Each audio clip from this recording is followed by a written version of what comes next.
सूरज चव्हाण या एका सामान्य गावकऱ्यानं सोशल मीडियावरून सिनेमासृष्टीपर्यंत अकल्पित प्रवास केला. झापझुपूकच्या केंद्रस्थानी असलेला हा सोशल मीडिया रील स्टार टिकटॉकच्या व्हिडिओपासून बिग बॉसच्या मराठीच्या घरात येऊन पोहोचला आणि आता तो सिनेमाच्या मोठ्या पडद्यावर झळकणार. ही झेप अवघ्या मनोरंजन सृष्टीला आणि प्रेक्षकांनाही चकित करणारी आहे. नायकपदाच्या रूढ चौकटीत न बसणारा सूरज मोठ्या पडद्यावर आणायचं हे लेखक दिग्दर्शक केदार शिंदे यांनी केलेलं धाडस वाखण्याजोगं आहे.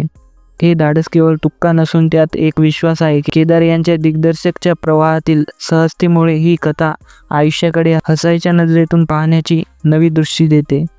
ही सूरज चव्हाण या पात्राची वास्तव आयुष्यातील घडलेली गोष्ट नव्हे तर सूरज ही वास्तव व्यक्तिरेखा घेऊन त्याभोवती असलेली काल्पनिक कथा आहे.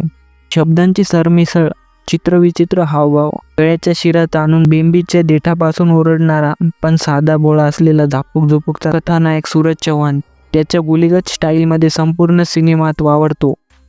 त्याची भाषा, देहबोली आणि तो आपल्यातलाच एक आहे असं वाटण्याची सहजता हीच या भडक पात्राची सर्वत्र मोठी ताकद आहे. प्रत्येकाला आपल्या अवतीभोवती असं एखादं पात्र नक्कीच सापडेल.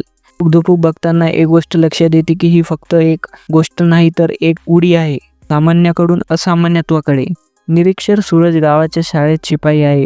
शाळेत नव्यानं रुजू झालेल्या तरुण देखण्या नारायणी पंजाबराव पाटील जुई भागवत या शिक्षिकेकडे तो पाहता क्षणी आकर्षित होतो. पण तिचं नाव घेताना त्याची बोबडी वळते. अगदी नारायणीचं तो नानायणी करू टाकतो. या नारायणी सोबत लग्न करायचं स्वप्न तो पाहू लागतो. तिची लवशिप मिळवण्यासाठी तो लव्ह लेटरचा आधार घेतो.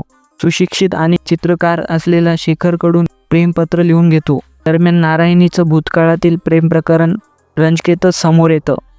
त्यात जणू प्रेम प्रकरणातल्या गुलीगत धोकेमुळे नारायणी गाव सोडून मुंबईला शिकायला गेलेली असते. आता शिक्षिका होऊन ती गाव परतली असते. नारायणी सूरजचं प्रेम स्वीकारते की त्याला गुलीगत धोका देते.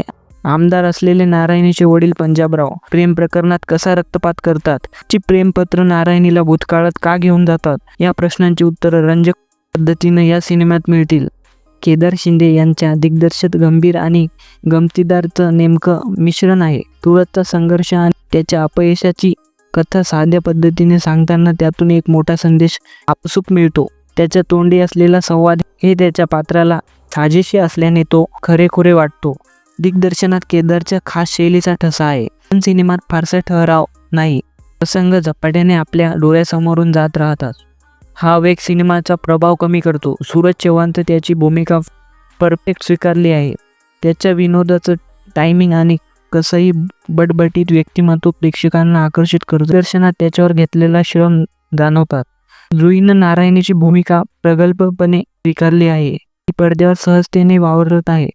पण काही महत्त्वपूर्ण प्रसंगात ती एकसुटी वाटते. शेखरच्या भूमिकेत इंद्रनील कामतनं समाधानकारक काम केलं आहे. मुख्याध्यापकच्या भूमिकेत पुष्प राजपूत करणं मजा केली आहे.